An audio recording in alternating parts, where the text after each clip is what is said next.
Animal cell और plant cell को एकदम डिटेल्ड में हमने यहाँ पे बताया है कि क्या होता है एनिमल सेल, क्या होता है प्लांट सेल। बस उसी प्रकार से ऐसे पेजेस लेके आओ और इस पे सभी टाइप के आप केमिस्ट्री के रिएक्शंस को लिखो कि ये इतने टाइप के रिएक्शंस, और जहाँ पे आप पढ़ते हो वहाँ पे आप लगा दो इसको एसिड। चलो यहाँ पे एक पेन ले लेता हूँ मैं।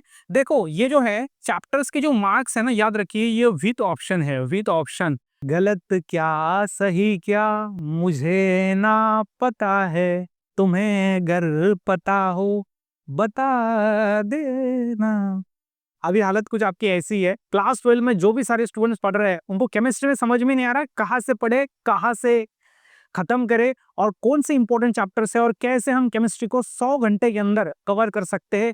आज की इस वीडियो में पूरा एक्सपीरियंस पिछले 5 सालों से पढ़ाने का और इस एजुकेशन फील्ड में होने का लगा दूंगा, और आपको केमिस्ट्री में अच्छा स्कोर करने के लिए क्या क्या इंपॉर्टेंट है वो बताऊंगा। सिर्फ वीडियो को लास्ट तक देखना, और वीडियो को जब आप लास्ट तक देखोगे तब आपके माइंड में जो कंफ्यूजन है ना वो दूर हो जाएगी कि मैं केमिस्ट्री का पढ़ाई कैसे करूं।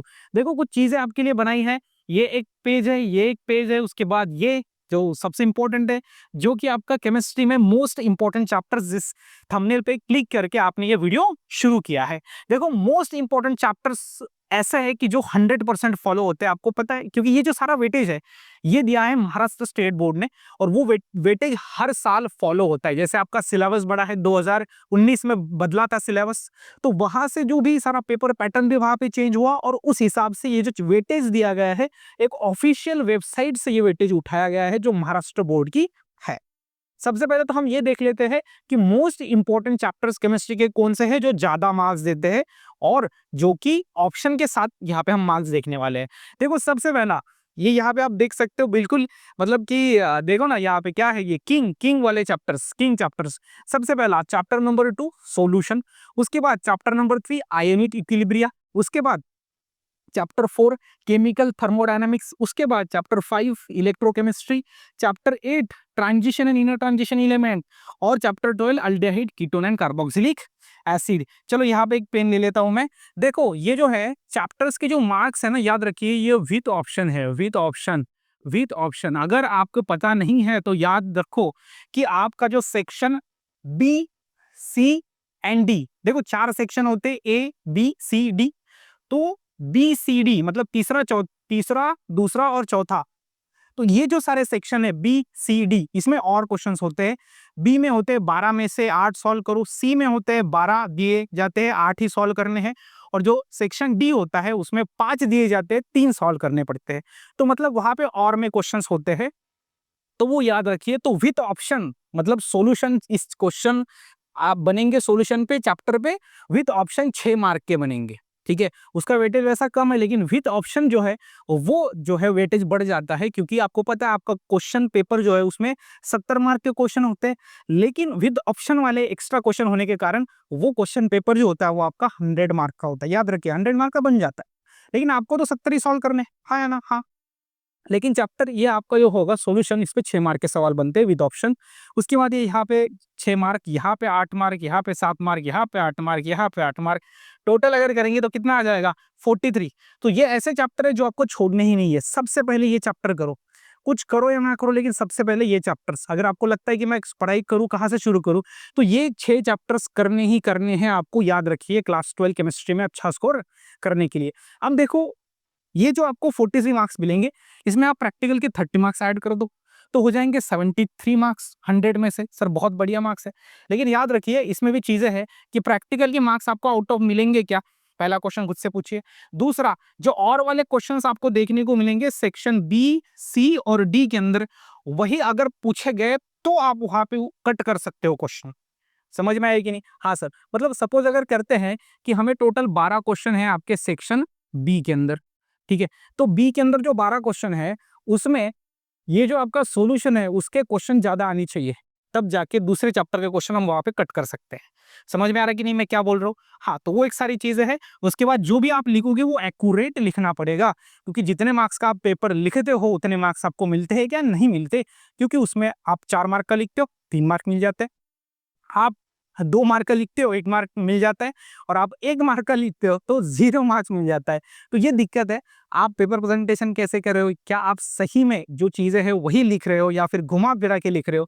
देखो, घुमा फिरा के लिखना, पिक्चर वाला सीन के जैसे लिखना, वहां से मार्क्स नहीं मिलते। प्रैक्टिकल और साइंटिफिक लैंग्वेज में जब आप लिखते हो तभी मार्क्स मिलते हैं, याद रखिए। तो ये सारी चीजें हैं। तो यहाँ पे ये जो हम चीजें बोलते हैं कि ये 73 मिल जाएगा, तो ये प्रैक्टिकल नहीं है, ये कम होगा, ठीक है। ये 60 तक आ जाएगा। चलो 13 मार्क्स हमने बोले कि चलो कट गए हमारे, लेकिन 60 आ सकता है अगर और में क्वेश्चंस आपने काट दिए तो। आगे देखो, एक चीज, एक स्टोरी मैं आपको बताता हूँ। मैंने ना एक साल पहले एक टॉपर एमएसटी सीईटी में एक स्टूडेंट ने टॉपर किया था, उसका मैं यहाँ पे इंटरव्यू लिया था मैंने। तो वहां पे उसने एक स्टोरी या फिर चीज मुझे बताई कि सर मैंने क्या किया, जो केमिस्ट्री के अंदर ना न्यूमेरिकल्स होते हैं ना, वो लिमिटेड होते हैं। जैसे फिजिक्स के अंदर बहुत ज्यादा न्यूमेरिकल्स है, लेकिन सर केमिस्ट्री में ना न्यूमेरिकल्स लिमिटेड होते हैं। तो मैंने क्या किया सर, जितने भी न्यूमेरिकल है उसको एक लिस्ट बनाया मैंने उसका, ठीक है, लिखा मैंने हाथों से न्यूमेरिकल लिखा, और हर एक न्यूमेरिकल का टाइप मैंने देखा कि ये कौन से टॉपिक पे है, ये कौन से टॉपिक पे है, ये कौन से टॉपिक पे है। ऐसे करते सर मेरे पास ना 10 टाइप के न्यूमेरिकल्स बन के आए कि ये 10 टाइप है, और ये ऐसे ऐसे टाइप के न्यूमेरिकल पूछे जाते हैं, क्योंकि केमिस्ट्री में न्यूमेरिकल कम होते हैं एज कम्पेयर टू फिजिक्स। तो केमिस्ट्री में हम ये अंदाज लगा सकते हैं कि कितने टाइप के न्यूमेरिकल बनते हैं। और उसने बोला सर मैंने ये सारे टाइप के जो न्यूमेरिकल है ना, इसकी नोट्स बनाई, और सारे के सारे क्वेश्चन सर इसमें से आए, क्योंकि सर मैंने डायरेक्टली मतलब ऐसी चीज पे वार किया सर जहां से सवाल बनते हैं। तो न्यूमेरिकल के सारे टाइप मैंने याद कर लिया, बस बाकी वैल्यूज बदलेंगे, एग्जाम्पल्स बदलेंगे, बाकी जो कंसेप्ट है वो सेम ही होगा। तो आपको क्या करना है, सबसे इंपॉर्टेंट ये चीज है, जो आपको केमिस्ट्री के ऑल टाइप की जो न्यूमेरिकल्स है उसकी क्या बनानी है, नोट्स बनानी है। याद रखिए, जो भी सारे केमिस्ट्री के अंदर न्यूमेरिकल्स आप देखते हो सभी टाइप के, तो वहां पे आपको उसकी नोट्स बनानी है। पहली चीज बहुत बहुत इंपॉर्टेंट है केमिस्ट्री के लिए, मैं बता रहा हूँ, ठीक है। उसके बाद जो केमिस्ट्री के सभी रिएक्शंस होते हैं, सभी के सभी रिएक्शंस होते हैं, उसकी नोट्स बनानी है। रिएक्शन की नोट्स मतलब कि सपोज कर लेते हैं कि 20 से 30 टाइप्स के आपको रिएक्शंस देखने को मिलेंगे, उसकी नोट्स बनानी है। नोट्स कैसे बनानी है, 1 मिनट दो मुझे, मैं बताता हूँ, ठीक है। Just a minute.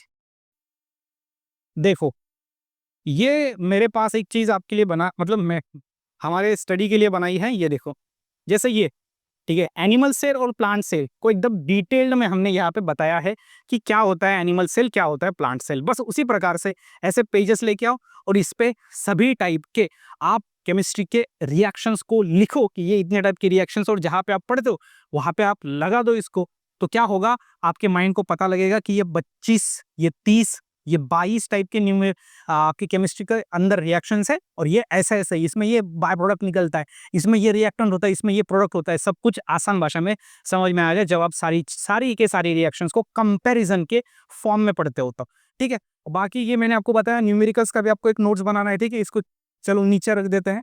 उसके बाद नेक्स्ट नेक्स्ट अगर हम बात करें तो जो थियरी है उसके नोट्स बनाइए, ठीक है। केमिस्ट्री के अंदर थियरी है, उसके नोट्स तो आपको बनाने हैं। वो तो सिंपल चीज़ है, आपने कुछ तो बनाने भी होंगे। अगर आपने नहीं बनाए तो बायो स्टडी ऐप पे अवेलेबल है, वहां से भी आप उसको परचेस कर सकते हो। उसके बाद है यूज ऑफ पीवाईक्यू पेपर्स, ठीक है। पीवाईक्यू पेपर्स को डाउनलोड करिए, क्योंकि वही आपको समझाता है कि सवाल कहाँ से बनते हैं, आपको कैसे आंसर करना है, और बहुत सारी चीज़ें जो आपके माइंड को ये बताती है कि ये ऐसे ऐसे क्वेश्चन पेपर डिजाइन होता है, इस तरीके से आपको पढ़ना पड़ेगा, ठीक है। समझ में आ रहा है कि नहीं? हाँ, तो वो सारी चीज़ें हैं। और ये जो पीवाईक्यू पेपर्स है ये फ्री ऑफ कॉस्ट आपको ऐप पे मिल जाएंगे, ठीक है। कौन सी ऐप? तो बायो स्टडी ऐप है, प्ले स्टोर पे आप जाइए, या फिर डिस्क्रिप्शन में जो ऐप की लिंक है वहां से आप जाइए, और बायो स्टडी ऐप के अंदर आप फ्री मटेरियल में जाना। फ्री मटेरियल फोल्डर है जिसके अंदर physics, chemistry, maths, biology, Marathi, English, सारे के सारे सब्जेक्ट के PYQ papers free of cost दिए गए हैं। नेक्स्ट में ये अभी आपको समझ में आ गया, ठीक है। ये मैथ्स का है जो कि अगले वीडियो में हम बनाने वाले हैं। तो ये हो गया आपका केमिस्ट्री के अंदर। तो क्या क्या करना है आपको केमिस्ट्री के अंदर, सो बहुत इंपॉर्टेंट है। सबसे पहले इंपॉर्टेंट चैप्टर्स करिए, 6 जो मैंने आपको बताया, ओके। और 6 चैप्टर्स ऐसे करने हैं कि जिसपे कोई भी सवाल अगर आया तो आप उसको सॉल्व करते आना चाहिए, क्योंकि हम 6 में से 6 मार्क्स पकड़ रहे हैं। जैसे यहाँ पे जो वेटेज है ना, हाँ, हमने वेटेज 6 में से 6 मार्क्स पकड़े। 6 में से 6 मार्क्स कब आएंगे, जब आप पूरे चैप्टर को ए टू जेड 1 मार्क से लेकर 4 मार्क के सारे कंसेप्ट अच्छे से करते हो, तब 6 में से 6 मार्क्स आएंगे। तो ये जो 6 चैप्टर्स है ये तो रट लेना है आपको, कुछ भी अगर पूछा तो आपको आना ही आना चाहिए। ये सारी चीजें अगर आपने कर दी, और उसके बाद यहाँ पे आपने अगर न्यूमेरिकल्स के नोट्स बना दिए, रिवीजन रिएक्शंस रिएक्शंस के नोट्स अगर आपने बना दिए, उसके बाद आपने कंसेप्ट के नोट्स बना दिए, थियरी कंसेप्ट के, और पीवाईक्यू पेपर्स को डाउनलोड करके प्रैक्टिस किया और चीज़ों को समझा कि क्वेश्चन कैसे फ्रेम होते हैं, इतना अगर आपने सारा कुछ कर दिया ना, तो कोई माइका लाल नहीं है जो आपको केमिस्ट्री में आउट ऑफ मार्क्स लेने से रोक सकता है। आउट ऑफ मार्क्स छोड़ो, हमें क्या आउट ऑफ मार्क्स लेके मेरिट में एडमिशन लेना है किधर? नहीं, हमारा एडमिशन तो एंट्रेंस एग्जाम करवाएगी। तो सिर्फ ये दिमाग में ये कॉन्फिडेंस आना चाहिए कि नहीं, मुझे एक स्ट्रैटेजी मिल गई है, सौरव सर, सौरव भैया ने, सौरव दादा ने जो बताया वो मैं फॉलो करता हूँ, अब टेंशन की बात नहीं है। अगर वीडियो पसंद आया तो वीडियो को लाइक बनता है, एक चैनल को सब्सक्राइब बनता है, और कमेंट करके बताइए ये स्ट्रैटेजी आपको कैसी लगी। ऐसे ही इंटरेस्टिंग और धमाकेदार वीडियोस के लिए जुड़े रहिए। मिलते हैं नेक्स्ट वीडियो के अंदर।